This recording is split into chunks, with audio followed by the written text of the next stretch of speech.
Assalomu alaykum aziz muxlis, kanalimizga xush kelibsiz. Kanalimizga yangi bo'lsangiz, like va podpisatsiya tugmachasini bosing. Bugungi akalar videoyimiz Amerika va Rossiya o'rtasida bo'lib o'tgan to'qnashuvlardan birini o'tkazyapmiz, ko'rsatyapmiz siz tomoshabinlarga. Shuning uchun akalar, ukalar, opalar, singillar maksimal darajada ushbu videoni tarqatib qo'yasizlar.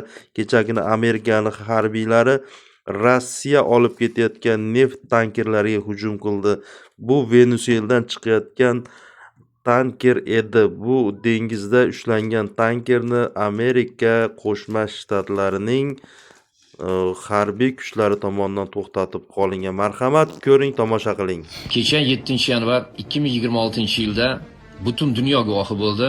Amerika Qo'shma Shtatlarining harbiy kuchlari Atlantika okeanida va Karib dengizida Rossiyaning ikkita Marinera va Sofiya nomli neft tashuvchi tankerlarni qo'lga oldi. Ularni bu narsaga duh yetdi.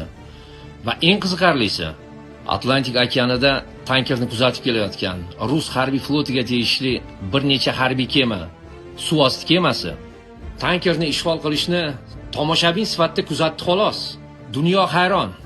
Tanker neytral suv hududida bo'lishiga qaramay, rus harbiy floti hech qanday qarshilik ko'rsatmadi. Amerika Qo'shma Shtatlari Tashqi ishlar departamenti tanker ekipajini Amerika qonunchilik bo'yicha sud qilinishini bayon etdi. Bu yerga endi nima deysizlar?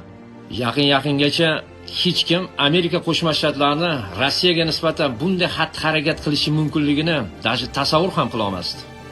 Kimdir Amerika Rossiyani kamsitdi desa, kimdir Amerika bugungi kunda global dunyoda Rossiyani asl o'rnini ko'rsatib qo'ydi deb e'tirof etyapti.